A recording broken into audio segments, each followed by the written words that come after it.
وہ اس کی زندگی میں آنے والی سب سے خوبصورت رات تھی۔ معاویہ نے کال پر 1 گھنٹے سے زیادہ بات کی تھی۔ اس کے خیالات جان کر وہ اپنی قسمت پر رشک کر رہی تھی۔ اللہ پاک نے اس کی بساط سے بڑھ کر اسے نوازا تھا۔ زیادہ غم یا بے پایا خوشی ہضم کرنے کے لیے آدمی کو کسی ایسے رازدار کی ضرورت پڑتی ہے جس کے سامنے دل کھول کر رکھ دیا جائے۔ خوشی کی تشہیر کے لیے اس کی نظر بسمہ پر پڑی۔ چند دنوں کے تعلق ہی میں وہ مخلص لڑکی اس کے بہت قریب آ گئی تھی اور معاویہ سے بات ختم کرتے ہی اس نے بسمہ کا نمبر ملا دیا۔ سلام و جواب کے تبادلے کے بعد بسمہ نے حیرانگی سے پوچھا، خیر تو ہے؟ رات گئے کال کی ضرورت کیوں آن پڑی؟ اس دن گلہ کر رہی تھی نا کہ میں نے معاویہ کی بابت رات کو کال ہی پر کیوں نہ سب کچھ بتا دیا، اور اب کال کرنے پر ناک منہ چڑھا رہی ہو۔ وہ شاکی ہوئی۔ شمو رانی، اگر دماغ کا کوئی پرزہ ڈھیلا نہیں ہے تو تمہیں سمجھ جانا چاہیے کہ میرے استفسار کا مطلب ناک منہ چڑھانا نہیں ہے۔ پتہ ہے، آج جب میں کلاس روم سے باہر نکلی تو معاویہ بھی میرے پیچھے پیچھے چلے آئے۔ ان سے ڈھیر ساری باتیں کی۔ قسم سے اتنے اچھے ہیں کہ مجھے تو اپنی قسمت پر رشک آ رہا ہے۔ انہوں نے کہا ہے کہ جلد ہی اپنے والدین کو میرے گھر لائیں گے۔ مزید فضولیات میں وقت ضائع کیے بغیر وہ فوراً مطلب کی بات پر آ گئی تھی۔ تمہارے جانے کے بعد مجھے گھر سے کال آ گئی تھی۔ امی جان کی طبیعت خراب تھی۔ تمہیں پیغام بھیج کر میں یونیورسٹی سے نکل آئی تھی، اس لیے مجھے اندازہ نہ ہو سکا کہ تم کیا کرتی پھر رہی ہو۔ نقاب پوش حسینہ، تم نے نہ صرف میرے حق پر ڈاکہ ڈالا ہے بلکہ کئی معصوم لڑکیوں کے دل توڑنے کی وجہ بنی ہو۔ سنجیدگی سے بات کرتے کرتے وہ مذاق پر اتر آئی تھی۔ وہ فخریہ لہجے میں بولی، میرے معاویہ کو کسی اور لڑکی کی ضرورت نہیں ہے محترمہ، انہیں تو شمامہ رانی کی سیرت سے عشق ہے۔ ابتدا ہی میں اس نے تمہارا نقاب اتروا کر دیکھا ہوگا۔ بسمہ نے اندازہ کیا۔ شمامہ سرت سے بولی، نہیں، ایک بار بھی ایسا نہیں کہا، اور نہ میری شکل دیکھنے میں دلچسپی ظاہر کی۔ یقین کرو انہیں میری شکل و صورت سے کوئی غرض نہیں ہے۔ تمہاری شکل دیکھ لی تو؟ بسمہ اپنے خیالات کا اظہار کرنے لگی۔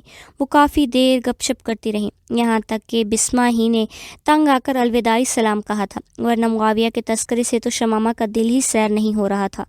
محبت کا پہلا احساس اتنا انوکھا، بھرپور اور خوشکن ہوتا ہے کہ انسان بس محبوب کے خیالوں ہی میں ڈوبا رہ جاتا ہے۔ دنیا کے باقی کام فضول اور لامعنی لگتے ہیں۔ وہ عمر کی 20ویں سیڑھی پر قدم رکھ چکی تھی، لیکن آج تک اس نے جس مرد کو سب سے زیادہ سوچا تھا وہ اس کا پیارا بابا جان تھا، اور اب معاویہ اس کے دل میں داخل ہوتے ہی اس کی ساری سوچوں پر قابض ہو گیا۔ اسے سوچنا، اسے دیکھنا، اس کا نام لینا، اس کا تذکرہ سننا، بس یہی اس کے دل کی خواہش بن گئی۔ اس کی حالت بقول شاعر تھی کہ یا تیرا تذکرہ کرے ہر شخص یا کوئی ہم سے گفتگو نہ کرے۔ اگلے دن یونیورسٹی جاتے ہوئے وہ محمد یوسف کو مخاطب ہوئی، بابا جانی، آج چھٹی کے وقت آپ کو ان سے ملواؤں گی۔ وہ سنجیدگی سے بولے، جانتا ہوں بیٹا، اور ایسا کرنا ضروری بھی ہے، غالباً رات کو اس سے کال پر بھی بات کرتی رہی ہو۔ جی بابا جان، وہ سر جھکاتے ہوئے دھیرے سے بولی۔ پہلے ان کی کال آئی تھی اور پھر بسمہ سے گپ شپ کرتی رہے۔ کہتے ہوئے محمد یوسف گہری سوچ میں کھو گئے۔ آپ کو برا لگا؟ شمامہ کا لہجہ اندیشوں سے پر تھا۔ اس کی طرف دیکھتے ہوئے محمد یوسف نے نفی میں سر ہلایا۔ نہیں بیٹا، بس تھوڑا ڈر لگ رہا ہے۔ ڈر کیسا بابا جان؟ شمامہ حیران تھی۔ ایک بات سچ سچ بتاؤ گی؟ وہ پراعتماد لہجے میں بولی۔ جھوٹ بولنا سکھایا ہوتا تو کوشش کر بھی سکتی تھی۔ کیا آپ اپنی تربیت میں کوئی ایسا جھول پاتے ہیں؟ نہیں بیٹا، محمد یوسف کا لہجہ کھویا کھویا سا تھا، لیکن بیٹیوں کے کچھ راز ایسے ہوتے ہیں جنہیں چھپانا ان کی مجبوری ہوتی ہے۔ اگر چھپانے والی بات ہوئی تو خاموش ہو جاؤں گی۔ جھوٹ بول کر بات چھپانے کو دھوکہ دہی کہتے ہیں، اور آپ کی شمو رانی کسی غیر کو دھوکہ نہیں دے سکتی تو اپنے بابا جان کو کیسے دے سکتی؟ اس نے جھجکتے ہوئے پوچھا۔ کیا معاویہ کے سامنے نقاب اتارا تھا؟ انہیں جواب دینے کی بجائے وہ مستفسر ہوئے۔ اگر آپ سے اجازت مانگی ہوتی تو کیا جواب ملتا؟ محمد یوسف نے گہرا سانس لیا۔ مجھے ایسے ہی سوال کی توقع تھی۔ وہ سرت سے بولی، برا لگا ہو تو معاف کر دیں، میں سمجھوں گی کہ کچھ پوچھا ہی نہیں تھا۔ نہیں، نفی میں سر ہلاتے ہوئے وہ ہلکا سا مسکرائے۔ رشتے کی نیت سے لڑکا لڑکی ایک بار ایک دوسرے کو دیکھ سکتے ہیں۔ سینے میں بھری گھٹن کو اس نے اطمینان بھرے گہرے سانس سے خارج کیا۔ آج آپ دونوں کی ملاقات کے بعد ان کے بارے آپ کی رائے لوں گی اور پھر اس گنجائش سے فائدہ اٹھانے کی کوشش کروں گی۔ اگر میں نے اسے رد کر دیا اور تمہارے قابل نہ سمجھوں تو؟ وہ پراعتماد لہجے میں بولی، وضاحت نہیں مانگوں گی اور نہ آپ کو قائل کرنے میں توانائیاں خرچ کروں گی۔ اگر اب بھی میں اپنی شمو رانی پر فخر نہ کروں تو مجھ سے ناشکرا کون ہوگا؟ ان کے لہجے میں شفقت و محبت کوٹ کوٹ کر بھری تھی۔ جو لڑکی یہ سمجھتی ہے کہ پیدائش سے جوانی تک اس کی حفاظت کرنے والا سچا خیر خواہ اس کے جوان ہونے کے بعد اپنی ذمہ داریوں سے غافل ہو گیا ہے تو وہ بے وقوف ہے بابا جانی۔ 20 سال تک آپ کے سائے تلے دنیا کے سرد و گرم سے محفوظ رہی ہوں۔ اب جب تک آپ کسی ایسے کے حوالے نہیں کریں گے جو آپ کی ذمہ داری کو احسن طریقے سے آگے بڑھانے کی صلاحیت رکھتا ہو، تب تک میں آپ کی جان نہیں چھوڑنے والی۔ محمد یوسف کا دل شکر سے لبریز ہو گیا تھا۔ بیٹی کی تربیت میں ان سے کوئی کوتاہی بھی تھی تو کریم رب نے زندگی کے نازک موڑ پر اس جی کو سامنے نہیں آنے دیا تھا۔ آنکھوں میں ابھری نمی صاف کرنے کے لیے اس نے رومال نکالا، لیکن شمامہ رانی رومال ان کے ہاتھ سے جھپٹتے ہوئے اپنے آنچل کا پلو ان کی آنکھوں پر پھیرنے لگیں۔ بابا جانی، یقیناً آپ مجھے خفا نہیں کرنا چاہیں گے، وہ جذباتی لہجے میں بولے۔ یہ خوشی اور شکر کے آنسو ہیں بیٹی۔ خوشی کا اظہار رو کر کرنے سے بہتر ہے کہ خوشی ظاہر ہی نہ کی جائے۔ معلوم بھی ہے ان مقدس آنکھوں میں آنسو دیکھ کر مجھ پر کیا قیامت گزری ہے۔ وہ گل و گیر ہو گئی تھی۔ بس میں تھوڑا ہوتا ہے شمو رانی، اپنے آنسو خشک کرتا ہوا بیٹی کا ہاتھ تھام اس نے ہونٹوں سے لگایا اور پھر اس کے سر پر ہاتھ رکھتے ہوئے بولے، اللہ سب کی بیٹیوں کے نصیب اچھے کرے، آمین کہہ کر اس نے دروازے کی طرف ہاتھ بڑھایا کہ کار یونیورسٹی کی پارکنگ میں پہنچ گئی۔ بسمہ اس سے پہلے پہنچی ہوئی تھی۔ اسے کلاس روم میں داخل ہوتا دیکھ وہ جلدی سے کھڑی ہوئی اور اس کا بازو پکڑ کر کلاس روم سے باہر لے آئی۔ اب دوبارہ سے ساری باتیں بتاؤ رانی جی، رات مجھے نیند آ رہی تھی اس لیے توجہ سے نہ سن سکی۔ اپنے پسندیدہ گوشے کی طرف قدم بڑھاتے وہ بے صبری سے مستفسر تھی۔ صبح ناشتہ کیا تھا؟ شمامہ نے سنجیدگی سے پوچھا۔ بسمہ نے منہ بسورا، بس نکلنے کے ڈر سے بس ایک پیالی چائے ہی لے سکی تھی۔ تو پہلے پراٹھا کھا لو۔ شولڈر بیگ سے لنچ باکس نکالتے شمامہ نے اس کی طرف بڑھایا، ورنہ بھوک کی وجہ سے تو دوبارہ میری باتوں پر توجہ نہیں دے سکوگی۔ معاویہ بھائی صحبت میں ایک دن گزار کر نقاب پوش حسینہ نے جگتے مارنا بھی سیکھ لی۔ معنی خیز انداز میں سر ہلاتے ہوئے اس نے لنچ باکس کھولا۔ خیرستان اس کے پیچھے چونکہ میرا فائدہ پوشیدہ ہے اس لیے جانے دیتی ہوں۔ شمامہ کھیل کھلا کر ہنس پڑی۔ 2 پراٹھے ہیں، صرف ایک کھانا ہے، دوسرا میں اور معاویہ آدھا آدھا کھائیں گے۔ جمعہ ایک دن ہوا اظہار محبت کو، اور ہیر کی طرح دوپہر کا کھانا لے آئی ہو اپنے رانجھے میاں کے لیے۔ انہیں آدھا پراٹھا دوں گی اور تم پورا چٹ کرو گی، پھر بھی اعتراض کر رہی ہو، ناشکری لڑکی، وہ صاف گوئی سے بولی۔ ہاں، کیونکہ میں اپنے اور تمہارے ہاتھ کے بنے دال کے پراٹھوں کے درمیان کسی اور کو برداشت نہیں کر سکتی، وہ جذب کے عالم میں بولی۔ وہ کوئی نہیں، پراٹھا بنانے والی کی جسم و جان کا مالک ہے۔ ایک دن میں کتنی بے باک ہو گئی ہے میری شرمیلی سہیلی۔ بسمہ نے افسوس بھرے انداز میں سر ہلایا۔ میں اپنی حرکات اور زبان پر اختیار کھوتی جا رہی ہوں بسمہ۔ اس کے مذاق کو بھی شمامہ نے سنجیدگی سے لیا۔ مذاق کر رہی تھی یار، بسمہ نے فوراً ہی اسے تسلی دی۔ تم کون سا چوک پر کھڑے ہو کر یہ اعلان کر رہی ہو؟ اپنی قریبی سہیلی کے سامنے ایسی باتوں کا انکشاف بے باکی نہیں، اظہار حقیقت کہلاتا ہے۔ کل کو بیچاری معصوم بسمہ کو بھی کوئی چاہنے والا ملے گا تو وہ بھی سب سے پہلے تمہارا دماغ چاٹے گی نا۔ شمامہ بے ساختہ ہنستی تھی۔ وہ پیریڈ کے آغاز تک وہیں بیٹھی رہی اور گپے ہانکتی رہی، اور شمامہ کے پاس تو بس ایک ہی موضوع تھا۔ اس کی حالت کو دیکھتے ہوئے بسمہ نے موضوع تبدیل کرنے کی کوشش نہیں کی۔ شمامہ کا یہ کہنا کہ وہ آج معاویہ اور اپنے والد صاحب کی ملاقات کروائے گی بسمہ کو دلی طور پر پرسکون کر گیا تھا۔ شمامہ کو اس نے جتنا باکردار سمجھا تھا وہ اس سے تھوڑا زیادہ ہی پاکیزہ خیالات کی مالک نکلی۔ کسی لڑکے کو پسند کرتے ہی اپنے والد کو بھی اس تعلق سے نہ صرف آگاہ رکھنا بلکہ لڑکے سے ان کی ملاقات کروانا شریف اور خاندانی لڑکیوں کا خاصہ ہوتا ہے۔ شمامہ کی ذات کے بارے میں اس کے دل کے کسی گوشے میں ایسا ویسا خیال موجود بھی تھا تو اس وضاحت سے بھاپ بن کر اڑ گیا تھا۔ اس دن کوئی خالی پیریڈ نہیں تھا، مگر معاویہ 2 پیریڈ کے بعد باسرار اسے کیفیٹیریا میں لے آیا تھا۔ نشیت سنبھالتے ہوئے اس نے دھیرے سے پوچھا، پڑھائی کو قربان کرنا ضروری تھا کیا؟ گویا پڑھائی کی اہمیت مجھ سے زیادہ ہے۔ اس نے خفا ہونے میں دیر نہیں لگائے۔ شمامہ نے گلہ کیا، ایک تو آپ خفا اتنی جلدی ہوتے ہیں، اور میں نے اپنی نہیں آپ کی پڑھائی کی بات کی تھی۔ کیا کروں محترمہ، تم سے گفتگو کیے بغیر چین بھی تو نہیں آتا۔ شمامہ ناز سے مسکرائی۔ بابا جان کہتے ہیں لڑکی لڑکے کو نسبت طے ہونے سے پہلے یوں ملاقاتیں نہیں کرنی چاہیے۔ معاویہ لہجے میں دنیا جہان کا درد سموتے ہوئے اداسی سے بولا۔ چچا جان کو ایسا سخت حکم دیتے ہوئے معاویہ غریب کے دل پر بھی ترس نہیں آیا؟ اس نے گھبرا کر کہا، اداس کیوں ہوتے ہیں، میں اس کا بندوبست کر لوں گی نا۔ مجھے زندہ دیکھنا چاہتی ہو تو بندوبست کرنا پڑے گا، اللہ پاک نہ کرے کہ آپ کو کچھ ہو۔ وہ اور گھبرا گئی تھی۔ خالی دعا سے نہیں، دوا سے کام چلے گا رانی جی۔ کچھ ہمت اور جرت کا مظاہرہ کر کے چچا جان کو یہ بتلانا پڑے گا کہ ہم بیہودہ اور فضول گفتگو نہیں کرتے، بلکہ شمامہ رانی جیسی پاکیزہ و مقدس لڑکی کے بارے میں تو بولتے ہوئے بھی احتیاط کرنی پڑتی ہے۔ وہ کیا کہتا ہے شاعر، لفظ جب تک وضو نہیں کرتے ہم تیری گفتگو نہیں کرتے، اور میں تو الفاظ کو وضو نہیں غسل کرا کے اپنی رانی سے محو گفتگو ہوتا ہوں۔ آپ بھی نا۔ وہ شرما گئی تھی۔ وہ لفاظی کرتا ہوا بولا، ویسے شمامہ نام جس نے بھی رکھا ہے خوب سوچ کر رکھا ہے، خوشبو عطر، وہ کیا نام ہے، ساتھ میں رانی کا لاحقہ لگا کر تو رہی صحیح کسر بھی پوری کر دی۔ وہ خیال آلود لہجے میں بولی، آپ کو اچھا لگتا ہے میرا نام؟ اس نے مانی خیز لہجے میں جواب دیا۔ صرف نام نہیں، باتیں بنانا کوئی آپ سے سیکھے۔ اچھا کیا کھاؤ گی؟ معاویہ نے موضوع تبدیل کیا۔ وہ جلدی سے بولی، چائے پیتے ہیں نا؟ خالی چائے؟ معاویہ نے منہ بنایا۔ جانتی ہو نا، جب خوش ہوتا ہوں تو مجھے زیادہ بھوک لگتی ہے، اور جب میرے ساتھ تم ہوتی ہو تو میری خوشی کا ٹھکانہ نہیں ہوتا۔ شمامہ کے دل نے بے ساختہ کہا، اتنا اچھا اور پیارا بولنا شاید ہی کسی کو آتا ہے۔ بتاؤ نا۔ اسے خاموش پا کر وہ دوبارہ مستفسر ہوا۔ آج میں نے آپ کے لیے اپنے ہاتھوں سے پراٹھا بنایا ہے، حیا آلود لہجے میں کہتے ہوئے اس نے شولڈر سے لنچ باکس نکالا۔ کیا کیا کیا کیا یہ میں کیا سن رہا ہوں؟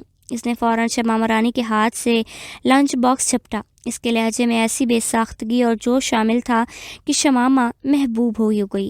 لنچ باکس کھولتے ہی اس نے بے صبری سے دال کے پراٹھے کو اٹھایا اور پھر ایک دم کچھ یاد آنے کی اداکاری کرتے ہوئے بولا، نہیں ایسے نہیں، تم نے پہلی بار میرے لیے کچھ بنا کر لایا ہے، یہ تو میں نہایت اہتمام سے کھاؤں گا، کوئی اتنا خاص بھی نہیں ہے۔ اس کی اداکاری کو حقیقت پر محمول کرتے شمامہ شرمندگی محسوس کر رہی تھی۔ تمہارے نزدیک نہیں ہوگا سمجھی؟ پلاسٹک کے لنچ باکس کو بند کر کے اس نے اپنے قریب رکھا اور بیرے کو اشارے سے بلایا۔ جی سر، بیرے نے قریب آ کر پوچھا۔ ایسا کرو، ایک پیزا اور اس کے بعد 2 آم کے جوس۔ بیرا سر ہلاتے ہوئے واپس مڑا۔ اس نے عقب سے آواز دی، اور ہاں، ایک خالی لفافہ بھی لا دو۔ خالی لفافہ؟ بیرے کے لہجے میں حیرانگی تھی۔ ہاں یارا، خالی لفافہ، اور ہر بات کی وجہ دریافت نہیں کیا کرتے۔ بیرا خفیف انداز میں سر ہلاتے ہوئے دوبارہ چل پڑا۔ وہ ہچکچاتے ہوئی بولی، ابھی کھا لینا، اب اسے لفافے میں کہاں ساتھ پھراتے رہیں گے؟ معاویہ نے تیکھے لہجے میں جواب دیا۔ کوئی نہ پوچھے تو مشورہ نہیں دینا چاہیے، وہ اداسی سے بولی۔ اگر پتہ ہوتا کہ آپ اتنے خوش ہوں گے تو کوئی ڈھنگ کی چیز تو بنا کر لاتی، وہ قربان ہوتے لہجے میں بولا۔ محبوب کے ہاتھوں کی روکھی روٹی بھی ہفتے اقلیم سے بڑھ کر ہوتی ہے۔ اس نے بے اختیار ہو کر کہا، آپ بہت اچھے ہیں، اپنی شمامہ رانی سے بڑھ کر نہیں ہوں۔ اس نے نفی میں سر ہلایا اور وہ دل ہی دل میں سوچنے لگی کہ جانے اللہ پاک کو اس کی کون سی نیکی پسند آئی کہ رحیم و کریم ذات نے اس کی قسمت میں معاویہ جیسا خوبصورت اور خوش اخلاق لڑکا لکھ دیا۔ جوس پینے کے بعد وہ شمامہ کے کہنے پر کلاس 2 میں چلنے پر راضی ہو گیا تھا۔ بیرے کے لائے ہوئے لفافے میں اس نے شمامہ کا دیا ہوا پراٹھا ڈالا اور لفافے کو کوٹ کے اندرونی جیب میں رکھ لیا۔ بسمہ بڑی شدت سے اس کی منتظر تھی۔ آخری پیریڈ تک اسے موبائل فون پر معاویہ کے کئی محبت بھرے پیغامات مل چکے تھے۔ بسمہ کی وجہ سے وہ جواب تو نہیں دے سکتی تھی، البتہ گاہے بگاہے سر گھما کر معاویہ کی جانب چاہت بھری نظروں سے دیکھ لیتی۔ اس کی دیوانگی کو دیکھتی ہوئی شمامہ کو سمجھ نہیں آ رہی تھی کہ کیسے اسے اپنا دل چیر کر دکھائے، وہ بھی اسے اتنا ہی پیارا اور عزیز تھا۔ چھٹی ہوتے ہی اس نے نشست سے اٹھنے کی کوشش نہیں کی تھی۔ اس کی وجہ معاویہ بھی بیٹھا رہا، چونکہ بسمہ کو اس نے بتا دیا تھا کہ وہ معاویہ کو والد صاحب سے ملوائے گی، اس لیے وہ اس کا انتظار کیے بغیر باہر چلی گئی۔ میرا خیال ہے رانی جی کو مظلوم معاویہ پر ترس آ گیا ہے کہ چند لمحات کی ملاقاتیں بخش دیں۔ تمام اسٹوڈنٹس کے باہر جاتے ہی معاویہ رومانوی لہجے میں بولا، ملاقات کے لیے نہیں رکی جی، آپ سے ضروری کام ہے، شوق لہجے میں کہتے ہوئے وہ کھڑی ہو گئی۔ تھوڑا سا تو رک جاؤ نا۔ معاویہ یوں بولا تھا جیسے شمامہ کے رکنے پر ہی اس کی زندگی کا دار و مدار ہو۔ وہ معنی خیز لہجے میں بولی، چلے نا، آج میں اپنی مستقل ملاقات کا بندوبست کرتی ہوں۔ سچ؟ معاویہ خوشی کا اظہار کرتا ہوا اس کے ہمراہ چل پڑا۔ اب ذرا یہ بھی بتا دو کہ یہ ہوگا کیسے؟ تھوڑا سا صبر نہیں کر سکتے؟ اس نے چاہت بھرے لہجے میں معاویہ کو ڈانٹا۔ سچ کہتے ہیں، محبت سے دور ہی رہنا چاہیے۔ مجھے کس نے کہا تھا دل لگانے کو؟ معاویہ منہ بسور کر خود کو کوسنے لگا۔ شمامہ کھلکھلا کر ہنستی تھی۔ اتنی دیر میں وہ کار پارکنگ میں پہنچ گئے تھے۔ شمامہ نے اپنے والد کو دیکھ لیا تھا، وہ معاویہ کو ساتھ لے کر اسی جانب بڑھ گئی۔ محمد یوسف بھی کار سے نکل کر باہر آ گیا۔ معاویہ، یہ ہے میرے بابا جانی، جو دنیا کے سب سے اچھے پیارے اور عظیم بابا جان ہے۔ یہ کہہ کر وہ محمد یوسف کی جانب متوجہ ہوئی۔ بابا جانی، یہ معاویہ ہیں۔ تمہارے والد اور ڈرائیور کی وردی میں؟ معاویہ ششدر رہ گیا۔ تم مذاق کر رہی ہو یا مجھے سمجھنے میں کوئی غلطی ہو رہی ہے؟ مذاق کیسا معاویہ، یہ میرے بابا جانی ہیں اور مجھے فخر ہے کہ میں ان کی بیٹی ہوں۔ معاویہ کا حیران ہونا اس کے لیے انوکھا ہی تھا۔ تم ڈرائیور کی بیٹی ہو؟ معاویہ متہوش انداز میں چلایا۔ ہاں، مگر آپ غصہ کیوں کر رہے ہیں؟ شمامہ روحان سی ہونے لگی۔ کیا حال ہے بیٹا؟ اسی وقت محمد یوسف نے مسافے کے لیے اس کی جانب ہاتھ بڑھایا۔ ٹھہرو بڈھے، نخوت بھرے انداز میں ہاتھ اٹھا کر وہ شمامہ کی طرف متوجہ ہوا۔ تم ایک ڈرائیور کی بیٹی ہو؟ مجھے یقین نہیں ہو رہا۔ آپ بابا جانی سے کس لہجے میں بات کر رہے ہیں؟ شمامہ ہکا بکا رہ گئی. بکواس بند کرو، بھاڑ میں جاؤ تم اور تمہارے ڈرائیور بابا. حد ہوتی ہے بے شرمی و بے حیائی کی. اور بڈھے تم اپنی بیٹی کو لگام نہیں دے سکتے؟ اس بد شکل کو برقع پہنا کر امیر لڑکوں کو پھنسانے پر لگایا ہوا ہے. غصے کی شدت میں اس کے منہ سے الٹی سیدھی باتیں نکلنا شروع ہو گئی تھیں. شمامہ کاٹو تو بدن میں لہو نہیں کی زندہ مثال بنی کھڑی تھی. اس کے دماغ میں آندھیاں نہیں جھکڑ چلنا شروع ہو گئے. معاویہ کے اس سلوک کے بارے میں تو اس نے خواب میں بھی نہیں سوچا تھا. بیٹا، یقیناً آپ کو کوئی غلط فہمی ہوئی ہے. ٹھنڈے مزاج کے محمد یوسف ہاتھ کی تہہ تک پہنچ گئے تھے. دوبارہ بیٹا کہا تو تھوبڑا توڑ دوں گا. معاویہ علی صدیقی صاحب کہہ کر مخاطب کرو. چند ٹکے کی ڈرائیور ہو، اپنی حیثیت پہچان کے زبان کھولا کرو. وہ مزید بگڑ گیا تھا. اس کی سمجھ میں نہیں آ رہا تھا کہ اتنی بڑی غلطی اس سے ہوئی کیسے تھی. جس لڑکی کو وہ سیٹھ زادی سمجھ کر ناز برداریوں میں مشغول تھا، وہ ایک ڈرائیور کی بیٹی نکلی. اس سے بڑا مذاق اور کیا ہو سکتا تھا؟ میں سیٹھ عبد الکریم صالح کا ڈرائیور ہوں، تمہارا نہیں. اس کی بےہودہ گوئی محمد یوسف سے زیادہ برداشت نہیں ہوئی تھی. معاویہ، تم جیسا کو ڈرائیور نہیں میں اپنی توہین سمجھتا ہوں. احمق بڈھے، دولت مند ہونے کا مطلب یہ نہیں کہ تم بولنے کی تمیز کھو بیٹھو. محمد یوسف کو بھی غصہ آ گیا تھا. ڈرائیور رہو تو لہجہ بھی ڈرائیوروں سے رکھو. معاویہ نے اس کے گریبان میں ہاتھ ڈال کر جھٹکا دیا. میں سیٹھ محمد علی صدیقی کا بیٹا ہوں، سمجھے؟ معاویہ. ششتہ کھڑی شمامہ ہڑبڑاتے ہوئی ہوش میں آئی اور اس نے معاویہ کے چہرے پر تھپڑ رسی دیا. جان سے پیارے بابا جانے کی توہین اس سے برداشت نہیں ہو سکی تھی. تمہاری یہ جرت کہ معاویہ پر ہاتھ اٹھاؤ، 2 ٹکی کی بد چلن عورت، تمہاری یہ ہمت. محمد یوسف کو ایک جانب دیتے وہ خطرناک ارادے سے شمامہ کی طرف بڑھا، جو خوف، ذلت اور غصے کی شدت سے کانپتی. چڑی سا دل اور موم سا ایسا رکھنے والی معصوم و کمزور لڑکی کی سوچنے سمجھنے کی صلاحیتیں جواب دے گئی. ان کا شور شرابہ سن کر کافی طلباء اکٹھے ہو گئے. اب تک ان کی سب جھگڑے کا سر پیر نہیں آیا تھا. عقیل بھی اپنی موٹر سائیکل پر بیٹھا معاویہ کا منتظر تھا. معاویہ کو غصے میں دیکھتے ہوئے وہ بھی قریب آ گیا. چونکہ وہ اس کی کہانی سے پہلے واقف تھا، اسی لیے اسے سارا قصہ سمجھنے میں کوئی مشکل پیش نہ آئی. پہلے تو وہ خاموش کھڑا جھگڑا ختم ہونے کا انتظار کرتا رہا، مگر جو ہی بات بڑھتے دیکھی اس نے آگے بڑھ کر معاویہ کو تھام لیا. معاویہ، کیا کر رہے ہو؟ ہوش کے ناخن لو. چھوڑو مجھے، بتاتا ہوں اس حرافہ کو کہ کیسے معاویہ علی صدیقی پر ہاتھ اٹھاتی ہے. آوارہ بد کردار بازاری. معاویہ کے منہ سے مغالطات کا طوفان ابل پڑا. بد شکل، گھناؤنی، منحوس صورت دیکھو اور معاویہ علی صدیقی کے ساتھ شادی کے سپنے دیکھو. معاویہ، ٹھنڈے ہو جاؤ یار، سب ٹھیک ہو جائے گا. اسے مضبوطی سے پکڑتے ہوئے عقیل نے محمد یوسف کو آواز دی، جو معاویہ کے دھکے سے زمین پر گرنے کے بعد بڑی مشکل سے کھڑے ہو پائے تھے. چچا جان، پلیز آپ یہاں سے چلے جائیں. یہ غصے میں پاگل ہوا ہے اور کچھ بھی الٹا سیدھا کر سکتا ہے. عقیل کی بات سنتے ہی وہ بیٹی کی جانب بڑھے، جو لرزتی کامتی سہمے ہوئے انداز میں معاویہ کو دیکھ رہی تھی. اس کی سمجھ سے معاویہ کا غیظ و غضب باہر تھا. اس کا پیارا محبوب، اس کا ہونے والا سرتاج، اس پر شیدا و قربان ہونے والا معاویہ کو جانے ایک دم کیا ہوا تھا. اسے لگ رہا تھا وہ کوئی بھیانک خواب دیکھ رہی ہے. چلو بیٹی. اس کا ہاتھ پکڑ کر محمد یوسف نے کار کی طرف کھینچا. وہ مدہوشی سے اس کے ساتھ کھینچتی چلی گئی. اس کے حواس ماحول کا ادراک کرنے سے قاصر ہو گئے. باپ کے ساتھ کار کی طرف جاتے ہوئے بھی اس کی نظریں کف اڑاتے معاویہ اڑانے چہرے پر گڑی تھی. اسے ڈرائیور کے ساتھ والی سیٹ پر بٹھا کر محمد یوسف خود ڈرائیونگ سیٹ پر بیٹھے اور کار کو ریورس کر کے یونیورسٹی کی گیٹ کی طرف موڑ دیا. محمد یوسف اور شمامہ کے جاتے ہی بھیڑ چھٹ گئی تھی. عقیل معاویہ کو کھینچ کر اس کی کار میں لایا. پانی کی بوتل کا ڈھکن کھول کر اس کی جانب بڑھاتے ہوئے عقیل نے کہا، حلق گیلا کر لو، کافی توانائی خرچ کر چکے ہو. معاویہ کا چہرہ غصے سے لال بھیکا ہو رہا تھا. بوتل لے کر اس نے منہ سے لگائی اور غٹا غٹ پیتا گیا. 1.5 لیٹر والی آدھی سے زیادہ بوتل اس نے میدے میں انڈیل لی تھی. اب بتاؤ، یوں آپے سے باہر ہو جانے کا کیا مطلب تھا؟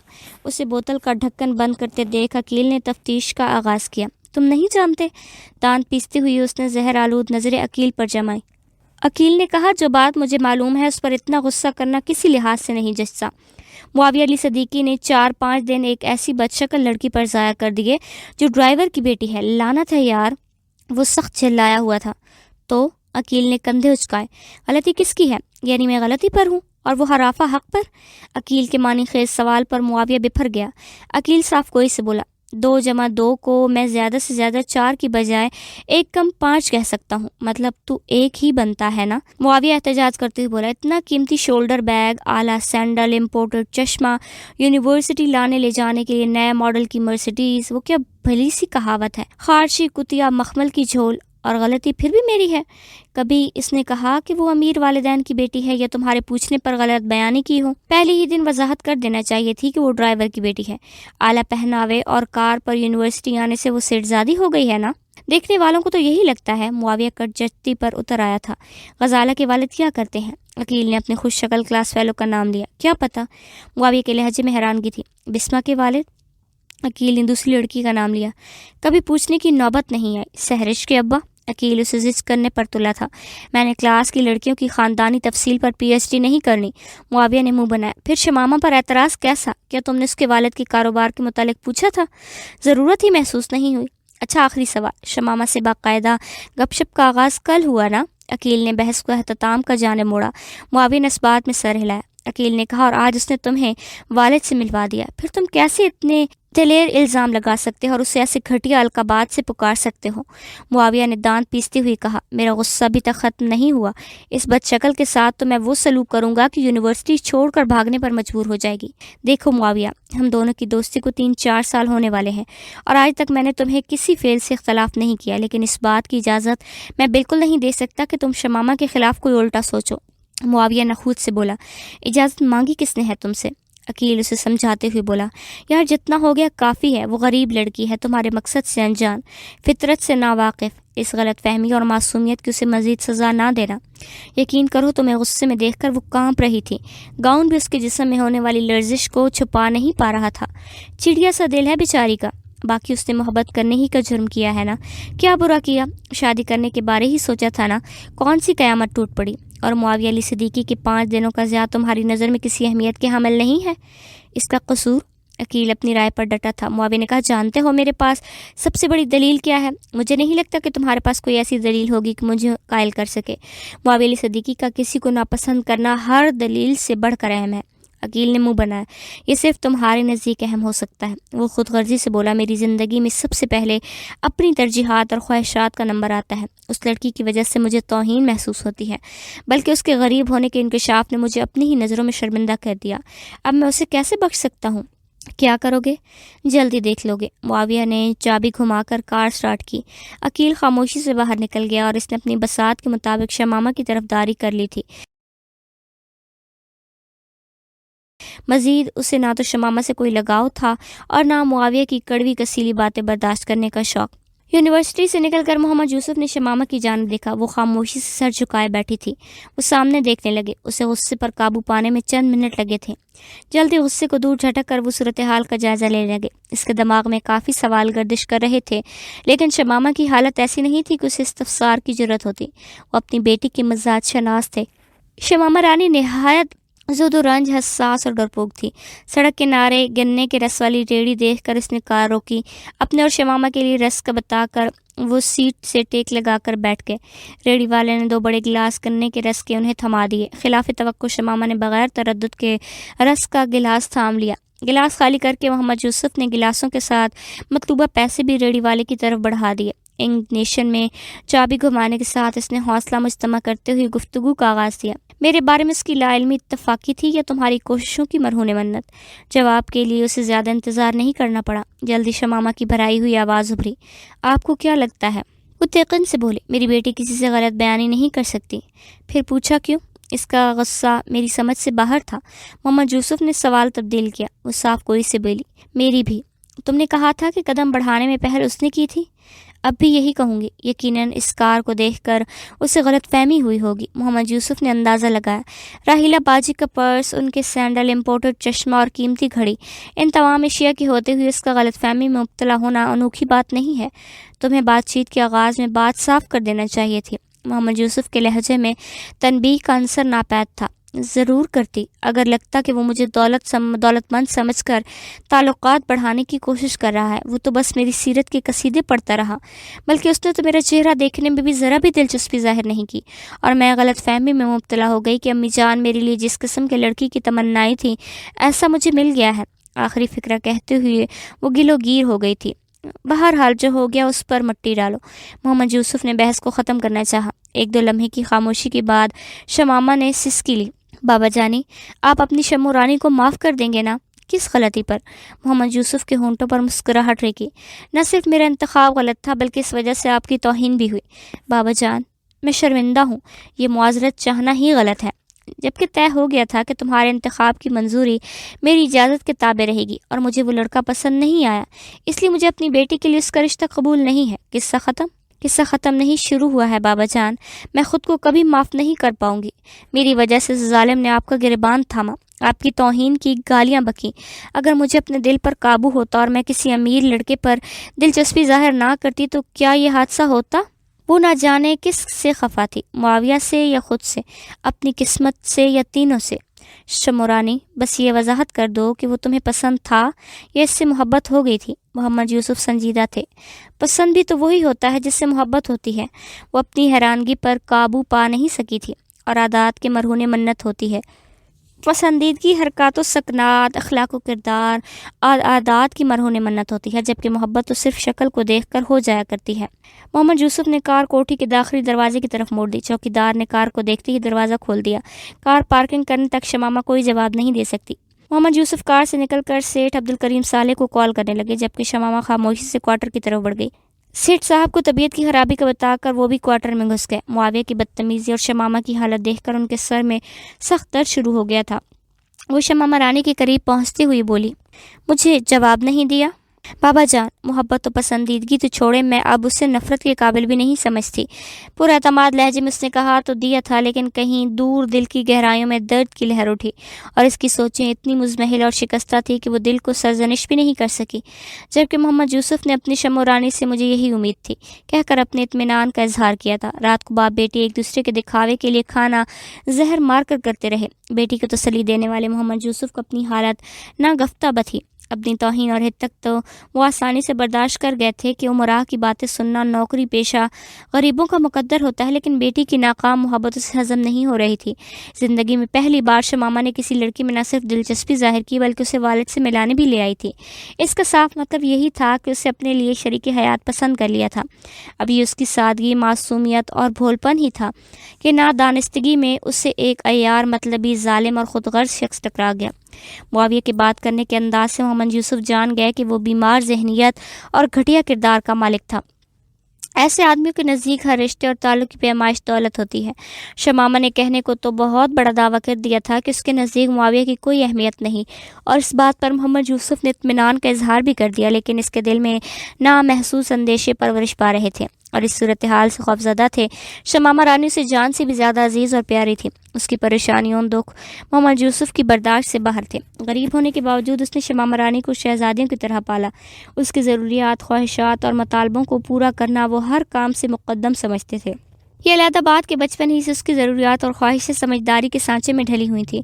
وہ اپنی بات منوانے کے لیے ضد نہیں کرتی تھی۔ وہ کوئی ایسا مطالبہ نہیں کرتی تھی جس کا پورا کرنا محمد یوسف کے لیے مشکل ہو جاتا، اور اب ایک دم اس کی ایسی تمنا سامنے آ گئی تھی جسے پورا کرنا محمد یوسف کے لیے ناممکن تھا۔ گو وہ خوش دلی سے اپنی خواہش سے دستبردار ہو گئی تھی، لیکن اندیشے محمد یوسف کی جان نہیں چھوڑ رہے تھے۔ وہ اچھی طرح جانتے تھے کہ وہ نہایت زود و رنج حساس اور بڑی حد تک ڈرپوک تھی۔ معاویہ کے جارحانہ رویے سے وہ جس طرح کانپ رہی تھی، وہ منظر محمد یوسف کو بھلائے نہیں بھول رہا تھا۔ معاویہ کو قابو کرنے والے جوان کو وہ دل ہی دل میں شکر گزار ہو رہے تھے کہ اس کی وجہ سے شمامہ معاویہ کی جارحیت سے بچ گئی۔ رات گئے تک وہ انہی خیالات میں کھوئے ہوئے تھے۔ نیند اس کی آنکھوں سے کوسوں دور تھی۔ وہ رات اس کی زندگی میں آنے والی بھیانک ترین راتوں میں سے ایک تھی۔ گھٹنوں میں سر دیے وہ اپنی بے بسی، ناقدری اور غربت پر کوڑتی رہی، اپنی تحقیر، تذلیل اور توہین پر آنسو بہاتی رہی، اپنے مقدر، قسمت اور نصیب پر شاکی رہی، اپنی حماقت، بے وقوفی اور سادگی پر پچھتاتی رہی، اپنی محبت، الفت اور چاہت پر ماتم کرنا رہی، اپنی کمیوں، کوتاہیوں اور غلطیوں پر متفکر رہی، اپنے دل، جذبات اور لطیف احساسات کو کوستی رہی۔ یہ سارا قصہ اس کی عقل و سوچ سے ماورا تھا۔ معاویہ کا یہ روپ تو اس کے وہم و گمان میں بھی نہیں تھا۔ کہاں محبت کے دعوے دار، اس کی قربت کا خواہاں اور وصل کا متمنی معاویہ، اور کہاں نفرت، حقارت اور کارہیت کی آگ میں جل بھننا معاویہ۔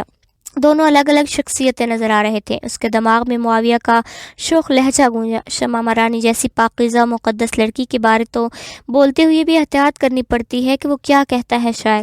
لفظ جب تک وضو نہیں کرتے ہم تیری گفتگو نہیں کرتے، اور میں تو الفاظ کو وضو نہیں غسل کرا کے اپنی رانی سے محو گفتگو ہوتا ہوں۔ اشکوں کی روانی میں اضافہ ہوا اور ایک دوسرا منظر اس کی آنکھوں کے سامنے ابھرا۔ آوارہ، بد کردار، بازاری، بد شکل، گھناؤنی، منحوس صورت عورت دیکھو، اور معاویہ علی صدیقی کے ساتھ شادی کے سپنے دیکھو۔ اس کا دم گھٹنے لگا تھا۔ گہری سانس لے کر اس نے سینے میں مقید گھٹن کو آزاد کرنا چاہا، مگر اسے کوئی خاص کامیابی نہیں ہوئی۔ شدت سے کھلی فضا کی کمی محسوس کرنے کے باوجود وہ کمرے سے باہر نہیں نکل سکی۔ ایسا کرنے کی صورت میں اس کے والد کو فوراً پتہ چل جاتا کہ وہ نہیں چاہتی کہ انہیں اس کی بے سکونی و بے قراری کے بارے میں کچھ معلوم ہو۔ جب گھٹن زیادہ بڑھی تو اس نے آہستگی سے کمرے کی کھڑکی کھولی اور جالی سے ناک لگا کر گہری سانس لینے لگی۔ کافی دیر وہ کھڑی رہی، اور یہاں تک کہ اس کی ٹانگیں تھکن سے شل ہونے لگیں۔ کھڑکی کی کواڑ کھلے چھوڑتے ہوئے وہ بوجھل قدموں سے چارپائی کی طرف بڑھی اور تکیے پر چہرہ رکھتے ہوئے اوندھے منہ لیٹ گئی۔ معاویہ، تم نے ایسا کیوں کیا؟ آخر کیا دشمنی تھی میرے ساتھ؟ اگر اپنے قابل نہیں سمجھتے تھے تو توجہ کیوں دی؟ اگر میں تمہارے معیار کی نہیں تھی تو اظہار محبت کیوں کیا؟ سیرت کی شیدائی کو کسی کو بدصورتی کے طعنے دینا نہیں جچتے، اور پھر تم نے میری شکل و صورت دیکھے بغیر مجھے گھناؤنا، بدصورت اور بدشکل قرار دے دیا۔ کوئی منصف مزاج آدمی تو ایسا نہیں کرتا۔ کیا غربت و مفلسی اتنی بڑی خامی اور کمی ہے کہ جس نے تمہیں میری تحقیق اور تذلیل کا حوصلہ بخشا؟ اور اگر میں سچ میں قصوروار تھی بھی تو بابا جانی تو بے قصور، اس بات کی سزا دی۔ ایک بوڑھی کی توہین کرنے پر تمہارا دل ذرا بھی نہ لرزا؟ اتنے سنگ دل اور ظالم ہو کہ باپ کی عمر کے آدمی کو ان کی جوان بیٹی کے سامنے زد و کوب کرنے سے باز نہیں آئے؟ معاویہ، تم نے میرا دل چیر دیا ہے، سینہ چھلنی کر دیا ہے، میرے احساسات و جذبات کو بھسم کر دیا ہے۔ بہت برا کیا معاویہ، بہت برا۔ میں کوشش کروں بھی صحیح تو تمہیں معاف نہیں کر سکتی۔ جانے وہ کیا کیا سوچتی رہی، کیسے کیسے گلے شکوے معاویہ سے کرتی رہی، مگر اس کے دل کو قرار نہیں آیا تھا، اور پھر اس سے صبر نہ ہو سکا اور وہ موبائل اٹھا کر معاویہ کو پیغام لکھنے لگی۔ محترم معاویہ صاحب، اگر آپ کو غریب اور مفلس برے لگتے تھے تو پہلے بتا دیتے، اور بالفرض پہلے ایسا نہیں کر سکے تو پتہ چلنے پر نرمی سے کہہ دیتے کہ میں آپ کے معیار کے مطابق نہیں ہوں۔ یوں میری جگ ہنسائی اور تذلیل سے آپ کو کیا حاصل ہوا؟ کیا آپ اتنے سنگ دل ہیں کہ میرے بابا جان کے بڑھاپے پر بھی ترس نہ آیا؟ ان کی سفید داڑھی بھی آپ کو ظلم سے باز نہ رکھ سکی؟ انہیں اس طرح تکلیف و اذیت دینے سے کیا اللہ پاک آپ کو معاف کر دیں گے؟ اور ایمان سے بتائیں، میں نے کب آپ کو دھوکہ دیا ہے؟ کوئی غلط بیانی کی ہے یا کسی امیر لڑکے پر ڈورے ڈالنے کی کوشش کی ہے؟ ہمارے درمیان جو ایک دو ملاقاتیں ہوئیں وہ سراسر آپ کی ایما پر ہوئیں۔ پہل آپ نے کی، بات چیت کا آغاز آپ نے کیا، اظہار محبت آپ کی طرف سے ہوا، اور اس بارے میں مطعون مجھے کر رہے ہیں؟ کیا یہ عدل و انصاف کے منافی نہیں ہے؟ یوں بہتان تراشی کرنا آپ کو زیب نہیں دیتا، اور بغیر دیکھے مجھے بدصورتی کے طعنے دینا بھی آپ کی بددیانتی اور جھوٹ کو ظاہر کرتا ہے۔ چاہے جیسے بھی ہوں، کم از کم اپنا چہرہ کسی غیر مرد کے سامنے کھولے نہیں پھرتی، اور پھر میری بدصورتی اور بدے پن کو اجاگر کرنے کی ضرورت کس لیے پیش آ گئی، جبکہ آپ کو صرف سیرت ہی سے غرض تھی؟ باقی مجھے آوارہ، بد کردار اور بازاری کس بل بوتے پر کہا ہے؟ کوئی ثبوت ہے؟ کیا آپ کو اللہ پاک کا کوئی خوف نہیں ہے؟ ایک بے قصور لڑکی پر اس طرح بہتان تراشی کر کے یقیناً آپ کو کبھی سکون نہیں ملے گا، اور میں قسم کھاتی ہوں زندگی میں پہلی بار کسی نامحرم لڑکے سے اس طرح ملاقات کی ہے۔ یقیناً گنہگار ہوں گی، لیکن بد کردار، بدکار، بازاری اور آوارہ نہیں ہوں۔ اللہ پاک سے توبہ کر لینا، بابا جان سے بھی معذرت کر لینا، مجھ سے معافی مانگنے کی کوئی ضرورت نہیں ہے، جو کچھ ہوا ہے اسے بھولنے کی کوشش کروں گی۔ پیغام بھیج کر وہ کافی دیر اس کے جواب کے منتظر رہی، مگر یہ انتظار لا حاصل رہا۔ صبح کے اذان کے وقت وہ مزمحل جسم کو گھسیٹتے ہوئے غسل خانے کی طرف بڑھ گئی۔ نماز پڑھ کے جانے کتنی دیر وہ اپنے رحیم و کریم پروردگار کے سامنے ہاتھ اٹھائے بدست بددعا رہی، نہ جانے کن ناکردہ گناہوں کی معافی طلب کرتی رہی، اور اپنے خطاؤں پر توبہ کرتی رہی، ہدایت و صراط مستقیم پر چلنے کی توفیق مانگتی رہی، اپنے اور اپنے بابا جان کے لیے عزت مانگتی رہی۔ اس نے معاویہ کے لیے بد دعا نہیں کی تھی۔ طویل دعا کے بعد اس کے دل کو کافی ڈھارس اور حوصلہ ملا۔ جائے نماز لپیٹ کر اس نے الماری سے قرآن پاک اٹھایا اور تلاوت کرنے لگی۔ آنے تک محمد یوسف مسجد سے نہیں لوٹے تھے اور ان کے آنے تک وہ تلاوت ہی میں مشغول رہا کرتی تھی، اور ان کی آمد کے بعد وہ گرم گرم ناشتہ تیار کرتی تھی۔ بیگم، آج سورج کس جانب سے نکلا ہے؟ کھانے کی میز پر معاویہ کو بیٹھا دیکھ سیٹھ محمد علی صدیقی طنزیہ انداز میں اپنی بیوی عالیہ سے مخاطب ہوئے۔ معاویہ کو پتہ ہوگا۔ عالیہ نے متبسم ہو کر بیٹے کو دیکھا۔ معاویہ برا مناتے ہوئے بولا، برا لگ رہا ہے تو چلا جاتا ہوں۔ اس کے والد بولے، اگر ہمارے برا منانے کا اتنا ہی خیال ہوتا تو کبھی علیحدہ کھانا نہ کھاتے، مصروفیات کی وجہ سے کبھی کبھار دیر سویر تو ہو جاتی ہے۔ معاویہ نے بہانہ گھڑنے میں دیر نہیں لگائی۔ مصروفیات؟ اس کے والد نے استہزائیہ کہا بلند کیا۔ برخوردار اثر کے بعد سو جانا اور رات 9-10 تک بستر میں گھسے رہنا اچھی مصروفیات ہیں۔ اس کے بعد ساری رات آوارہ گردی میں بتا دینا بھی کم مفید سرگرمی نہیں ہے۔ مجھے تھوڑی رقم چاہیے۔ معاویہ نے والد کی بات کا جواب دینے کی ضرورت محسوس نہیں کی۔ کیوں؟ کتنی؟ سیٹھ محمد علی اور عالیہ دونوں کے منہ سے یک لفظی استفسار نکلا، اور دونوں کے الفاظ میں حروف کی تعداد برابر ہونے کے باوجود معنی میں بھی بہت فرق تھا۔ 2 لاکھ۔ والد کے کیوں کو نظر انداز کرتے ہوئے اس نے ماں کے استفسار کو اس لیے بھی مقدم رکھا تھا کہ وہ خود کو صرف ایسی بات کا جواب دینے کا پابند سمجھتا تھا۔ سیٹھ محمد علی کڑے لہجے میں بولے، ہر یکم کو تمہارے اکاؤنٹ میں اتنی رقم ڈال دیتا ہوں جس سے 2 درجن متوسط گھرانوں کا چولہا آسانی سے جل سکتا ہے۔ معاویہ بے پرواہی سے بولا، آپ یقیناً صحیح کہہ رہے ہیں، لیکن میرا تعلق متوسط گھرانے سے نہیں ہے۔ اس کا باپ معنی خیز لہجے میں بولا، اگر یہ خیال ہے کہ میں نے تمہاری سرگرمیوں سے آنکھیں بند کی ہوئی ہیں تو ایسا بس تم ہی سوچتے ہو۔ جو بات میں چھپانے کی کوشش ہی نہیں کرتا اس کے بارے میں جاننے کا دعویٰ کرنا فضول ہے ابو جان۔ معاویہ کندھے اچکاتے ہوئے پلیٹ میں سالن ڈالنے لگا۔ دیکھو بیٹا، تمہارے کافی شوق ایسے ہیں جو اس عمر میں عمرا کے بچوں کو لاحق ہوتے ہیں، اور میں نے اعتراض بھی نہیں کیا، لیکن جوا کھیلنا نہایت غلط حرکت ہے۔ سیٹھ محمد علی نے تشویش ظاہر کی۔ معاویہ نے منہ بنایا، یہ بھی وقت گزاری کا مشغلہ ہے۔ یہ مشغلہ نہیں، لعنت ہے۔ سیٹھ محمد علی غصے سے چلائے، اکیلا نہیں، میرے سارے دوست کھیلتے ہیں۔ معاویہ کے نزدیک والد کا غصہ کرنا کسی اہمیت کے حامل نہیں تھا۔ یوں بھی اکیلا بیٹا ہونے کی وجہ سے وہ بچپن ہی سے کافی لاڈ پیار کا عادی تھا۔ اس کی بڑی بہن کی 2-3 سال پہلے ہی شادی ہو چکی تھی۔ یوں بھی اس کی موجودگی بھی معاویہ پیار و محبت کا اصل حقدار اسی کو سمجھا جاتا، بلکہ بڑی بہن ثالثہ بھی اس پر جان چھڑکتی، اور اس کی شادی ہو جانے سے معاویہ کا ایک ووٹ ہی کم ہوا تھا۔ بیٹا، وقت گزاری کے لیے چھوٹی موٹی شرط لگانے کی تو خیر ہے، لیکن اپنا پورا جیب خرچ ہی جوئے میں اڑا دینا کہاں کی عقل مندی ہے؟ خاموش بیٹھی عالیہ ان کی گفتگو میں دخیل ہوئی۔ وہ بیزاری سے بولا، امی جان، میں سارا جیب خرچ جوئے میں نہیں اڑاتا، میرے اور بھی شوق ہے۔ محمد علی تیز لہجے میں مستفسر ہوئے، جب تمہاری شاپنگ، کار کی دیکھ بھال کا خرچ، یونیورسٹی کی فیسوں وغیرہ کی ادائیگی میں کرتا ہوں تو یہ خطیر جیب خرچ کہاں اڑاتے ہو؟ ابو جان، امی کی موجودگی میں وضاحت نہیں کر سکتا، باقی میری سرگرمیوں پر کڑی نظر رکھتے ہیں تو آپ اچھی طرح جانتے ہوں گے کہ میرے کون کون سے شوق ہیں۔ محمد علی سے اسے مطعون کیا، ماں سے شرماتے ہو اور باپ کا کوئی خیال نہیں؟ وہ ترکی بترکی بولا، مجھے نہیں یاد کہ اپنے مشاغل آپ سے بیان کیے ہوں، آپ خود ہی میری جاسوسی کراتے پھرتے ہیں تو میرا قصور؟ بیٹا، یہ رقم مجھ سے لے لینا اور اب بحث کو چھوڑ کر کھانا کھانے پر توجہ دو۔ عالیہ نے تکرار کی، بہکنی کی۔ معاویہ شاکی ہوا، امی جان، میں پورا مہینہ جیب خرچ کی رقم پر ہی گزارا کرتا ہوں، اتنے عرصے بعد تھوڑی سی رقم کا مطالبہ کیا ہے اور ابو جان کے اعتراض سنے، گویا میں سیٹھ محمد علی صدیقی کا نہیں، کسی پرچون فروش کا بیٹا ہوں۔